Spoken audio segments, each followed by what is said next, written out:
Can you have a second life in a parallel world? And most importantly, can you have a job and make a living in this world? Join me in today's episode of Job Tales with my guest Franck Milet, entrepreneur in VR, or as he calls himself, real manager in a virtual reality. Franck Milet, you write real manager, virtual reality. I like that signature very much. Thank you. Thank you for being my guest. You are CEO and co-founder of two companies, Second World and VR for Business. You deal with virtual reality on a daily basis, right? Correct. What is virtual reality and what do you do in this field? Well, there are plenty of definitions, but in a nutshell, I think you can talk about VR when you have a system that makes you think you are where you're not physically. So it's something which is immersive enough for you to be fooled and for your brain to think of different places. And it can be something very, very elemental, like a cave or something which is based on stereoscopic vision only, or it can be now we have headsets which are quite efficient and do the same job. That's for VR, and people sometimes mix it up with AR, which we also deal with in the company. AR, augmented reality, is something which allows you to see the environment and add information more than being completely cut from the external world. Okay, so you're immersed in an actual reality, but you augment it with more elements, right? Exactly, you see things on top of whatever is existing around you. Okay, whereas virtual is really completely virtual and you move yourself within this environment. Is that Exactly, yeah. okay? And to make it more complicated, you can talk about mixed reality when you have AR, or you can talk about hyperreality when you add physical elements. Typically, when I have an object in VR and I touch it, and there is a system that makes me actually feel it because there is a real object behind the VR. So you could have like a sword, for instance, that you can see in your hand, but physically it's just a kind of stick, but it looks like a sword in your hand. So that's very interesting if you want Sword. to. Yeah. Okay. So you actually feel something in your hands, but it is a stick, but it's like I can imagine on video games, it's very practical. Yeah, exactly. You can feel completely immersed Yeah. into the environment. Okay. And talking about the applications actually to this, what are the most applications that you're dealing with? Well, it's one of the issues we have because when we started the B2B branch, so VR for Business 5 years ago, there were so many things we could do that it was difficult to explain what we were actually doing. So it took some time to figure out what are the most popular application or use cases. But so as Second World is more into gaming and animations or team building, it's kind of easy for people to understand. Come and have fun together. That's easy to figure out. You will be together in a different world. When it comes to B2B, now things which are starting to pick up, typically things such as onboarding. So if you want to bring a new entrant, a new employee to a different site, another building or remote location, or if you want him to meet the CEO and all directors within 20 minutes, which you never do when you integrate a big company, is feasible in VR and you feel like you're really met them. That's the most important part. And then we have training, which is quite popular these days, where you typically you face an unhappy customer, and depending on your reaction, the story around you is changing one way or the other, and your reactions are recorded, analyzed. So your soft skills in particular are also reported and analyzed, so you can improve on understanding, empathy, etc., etc. That's quite cool. That is cool. So how does it work concretely when you are like look at a training, for example? You're saying you're facing a happy customer. Is this happy customer a real person but in VR version, or how does it work? Well, there are basically two ways to do this kind of things. One way, which is the cheapest way, that's why we started with this, because nobody wanted to pay a lot 5 years ago, is you use 360 cameras and you record the story, but in a 360 world, so you can then play it in a VR headset. So you feel like you are in the action, but it's a video. Okay. And that's what we're using mostly at this moment. Then you can add stuff inside the experience, like a 2D video, an object, a sign. You can click somewhere, etc., etc. And you can make choices. You can navigate in different places. That's one way. And then there's another way, which is more used for technical trainings, where, for instance, you replicate a machine and then people can manipulate them, can interact or learn from the technical machine. And this is something a bit more complicated, but it's more for, let's say, what we call hard skills, or things which are really technical. Okay. When you say second world, it makes me think of Second Life. You know that system online that where you could create your own avatar, and does that have anything to do with that? Well, not really initially. Well, actually, yeah, I stole it so I could use my marketing, cheap marketing, to promote my brand. No, it's not true.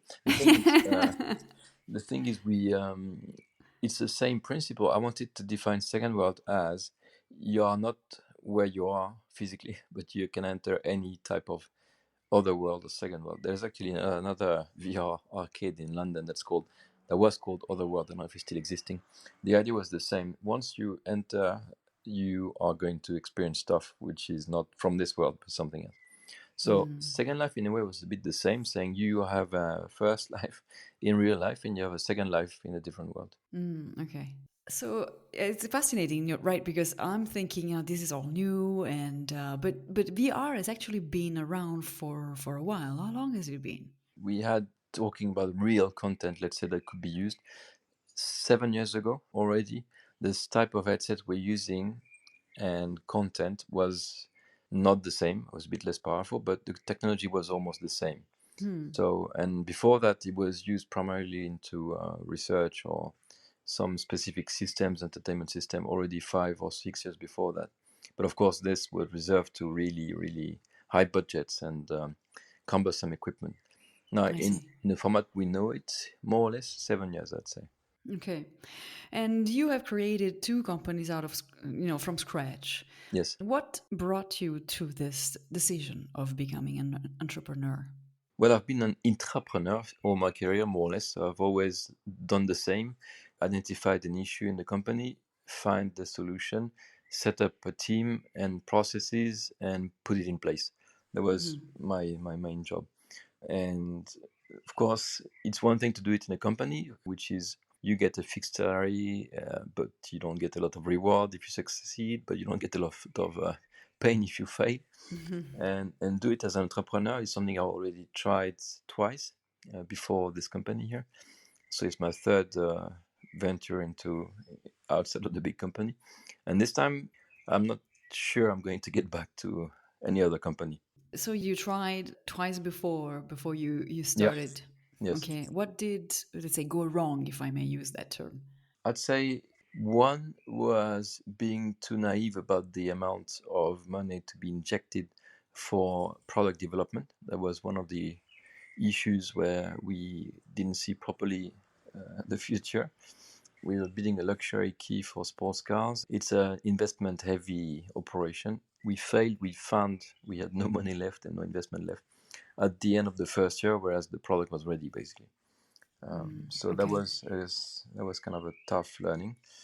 I discovered quickly when I was on booth and exhibits and so on with colleagues in the luxury domain that they were backed up by big groups. They were sometimes having 20 times the cash we had as a backup for investment. So, of course, you cannot compete with this type of things. Right. Basically, that managing the cash flow and making sure you got the necessary investment for going to the end of the adventure. And there were also VR related, your ventures before this? No, no, no. One was in supercar club, and the second was this luxury key for sports car, which is more like the equivalent of building a watch, which is quite complicated.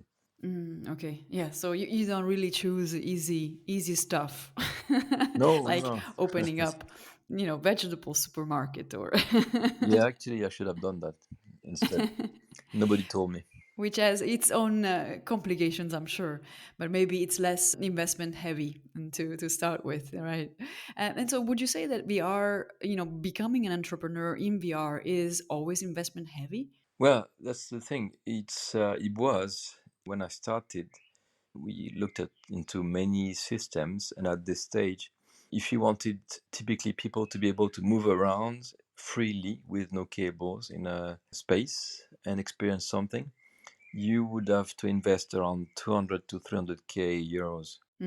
Right now, you could do this not quite the same, but almost. Probably better quality on the experience in around 20 to 50K. So Incredible. it's a big difference. But the thing that people really don't get, and it's valid for any type of business, but VR in particular, the equipment is one thing, the software is one thing, but what kills you is not that. What kills you is the amount of people you need to operate and the cash reserve you need to have, because you're going to make losses the first year for sure. Okay. And people don't see that. It's just saying, oh, I got 50K, 34 goes in equipment, 15 in branding and furniture, let's go. And then 3 years, 3 months on, they're broke and have to close down. Because they didn't account for enough resources Yeah, resources and losses. and losses. Okay. I'm asking all this, of course, because I can imagine our listeners, maybe the younger crowd that really want to work in VR, asking themselves this question: should I go, solo? Should I become an entrepreneur, or should I start at a company first? And having been there in both worlds, let's say, in the world of employed world and entrepreneur, what would be your advice to a younger generation who wants to venture into this field?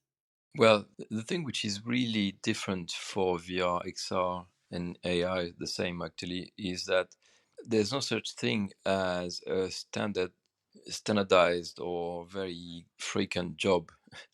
Since all companies are kind of new, you cannot claim in your CV, I'm a VR specialist. It doesn't mean anything, or XR specialist. So what are you? A creator of 3D content? Are you a specialist in hardware? Are you a specialist in integration? Are you somebody who's doing content for trainings or this type of end-to-end experience? And you don't have 16 companies with the same profile waiting for you on the market. They are all getting people who are not specialists at the beginning or that trained by themselves, and then they are incorporating them basically. Okay. So it's such a new market that you cannot probably have a very formatted way of being an XR specialist. Okay, so you would rather advise to have a less of a specialized profile at the beginning, and then you kind of get molded into in the company that is going to hire you, or Yeah, the most likely you're not going to be working in a big company if you want to go into XR. That's something to take into account.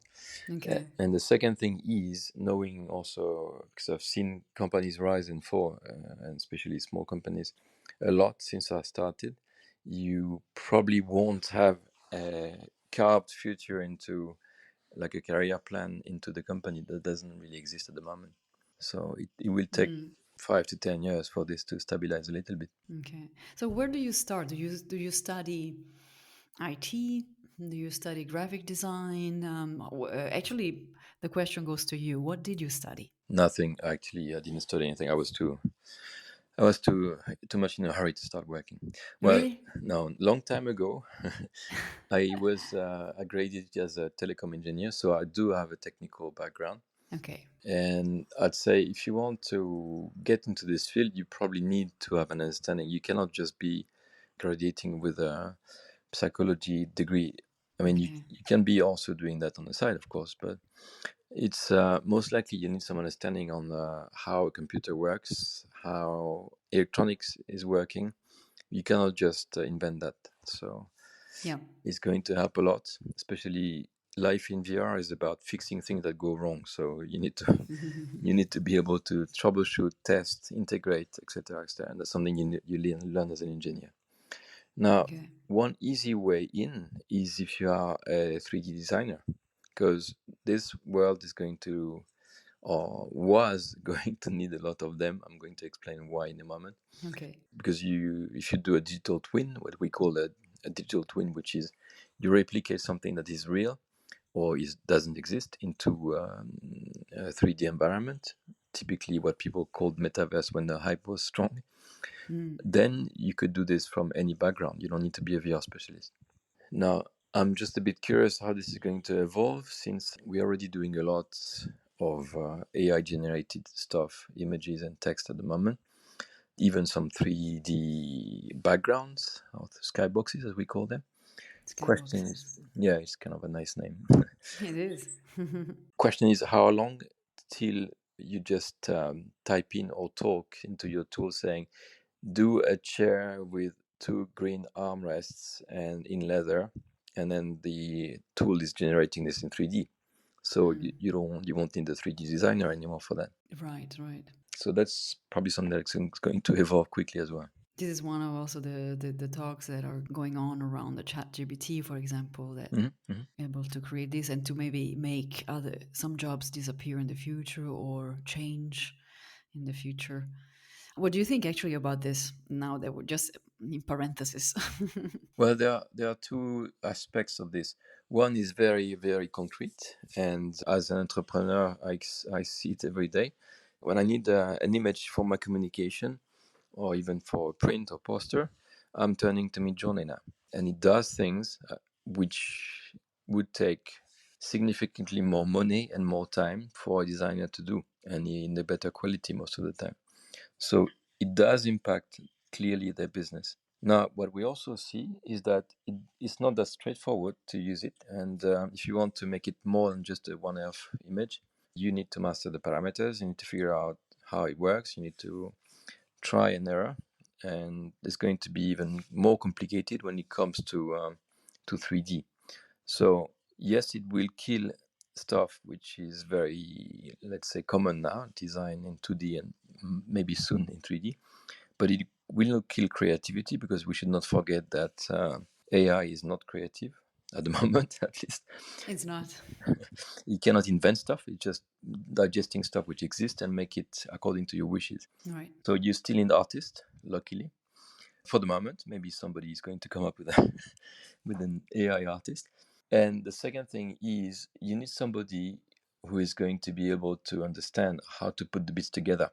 Like I heard a lot, oh, go to this website, it's going to do your website in 5 minutes. It's true. I don't know if you had a look, but it I works. didn't. It does. Wow. It works. However, once it's done, very difficult to integrate or modify, or it's a block basically. So it doesn't give you a lot of opportunities to edit it. So Okay. it's not Whereas the best. it's not the best, yeah. Of course, yeah. Whereas you call up your guy who does the website for you, and you say, "Okay, can you please do this, this, and that," and he'll do it, or she'll do it. So Yeah. there's still an advantage of having a human being work for you for the moment. Yeah, exactly. But Yes. the expert will still be needed, because these guys know what's been produced. They know how to use it basically, and it's not as simple as a ready-made product. Right. Okay. And what brought you to choose VR, or did VR choose you? Actually, it's funny. I started with a game, because amongst other issues, I'm also a gamer, and Okay. I tried it, and I was thinking at the end, it was a very simple game, but 30 minutes on, I was thinking, bloody hell, I was on top of this tower shooting at stuff. I was not in this room anymore. So I knew something had changed into the perception and the way we would game. And I thought we need to do something with that, which we can just leave it be. We need to make it a business. So that's why. Okay. Awesome. Looking back now at what have you done the last how many years in your company? 5 years now. 5 years, okay. And looking back, is there something you would do differently now that in hindsight we're always smarter in the future than in the past? I would have said start it earlier, but it's already hard. It was already hard in 2017, 18. Nobody believed in VR. So I think I was right on time in terms Yeah. of setting the footprint in, especially in Switzerland. So probably I wouldn't have done much more different, I think. Okay.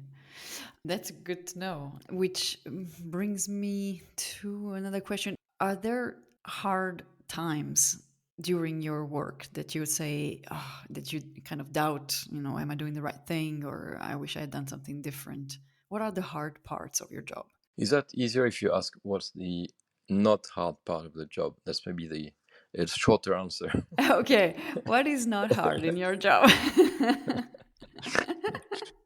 Well, one thing which is clear is that, and I think it's valid for a lot of entrepreneurship adventures, but if I had been told how much sacrifices and effort it would have meant to get where I am, I'm not sure I would have done it. So that's the third. But it's valid for any entrepreneurship. Right. Don't know before, don't know in advance the effort, because you will never do it. Especially because we had the COVID crisis in the middle of development of a business that Ah, required people. right. So a lot The of cherry on the cake. yeah, yeah, a lot of the businesses collapsed because of this as well. Mm. I think there are a few occasions where I just I'm just sitting in a corner looking at the amount of work and the amount of money that are not matching, and I'm thinking, why the hell did I not pursue a career where I was having twice as much money for 60% of the effort? And then I have a call with a colleague or ex-colleague, and he's telling me, "Oh yeah, because this and that, and this guy is doing this, and my boss, and the boss of my boss, and I have nothing to say, but wait for things to get better." And I'm thinking, now I remember why I'm making all of this is because it's my own boat and my own risk, and nobody's going to make my life miserable because of he decided to. So that's something which is priceless, more or less. Okay. But it's still a very hard time because you can collapse at any time. The beginning is very difficult. You have to work a lot, and you don't know where you're going because you're, You especially don't know. in XR, nobody would have predicted the way it's exploding now. So Right, right. So, and is it the explosion phase? Like, are we on the disruptive phase of VR? Do you think? we've been for 2 years, more or less. Okay. I can see the amount of, I think 2 years ago already, the app that was most downloaded in Christmas was the Oculus app. So one of the headset brands from Meta. Okay. Yeah, So the Oculus. Yeah. it tells you about Wow. the level. Incredible. And I can see it now because we see more and more people having headsets at home, also when we're doing enterprise work. So it's progressing, and we are also contributing a lot. We had around 12,000 customers coming to our rooms in 5 years. So people start to understand what it does. So that's Okay. the beauty of it. Are you finding yourself still in the startup phase? Well, in 5 years or something, we lost a year and a half. So we because of COVID, so you can say we're still in the startup phase. Okay. Difference is we have employees, and there is a turnover, there's a profit, Okay. but we are still in a growth phase. And when it comes to really B2B, I'd say it takes another year and a half before this is becoming more common into companies. So. Okay. And you will focus on B2B for the future. Yeah, we develop both in parallel because the gaming is the solid base and I see. works. It's less risky, Yeah. but of course it's less profitable. It's a lot of manpower required to get it running. And the B2B is the more, let's say, growing at the moment in terms of type of technology and type of businesses. So it's the most exciting part is here at the moment. Exciting, Frank. I'm really happy to have learned so much in 25 minutes. I wish we had more time. Thank you so much for being a part of my podcast. You're welcome. Keep listening to my podcast. All comments are welcome. You find me on social media and soon on WRS World Radio Switzerland at worldradio.ch. I'm on Facebook, Instagram, Twitter, and LinkedIn. Just type Job Tales, TALES. Bye for now.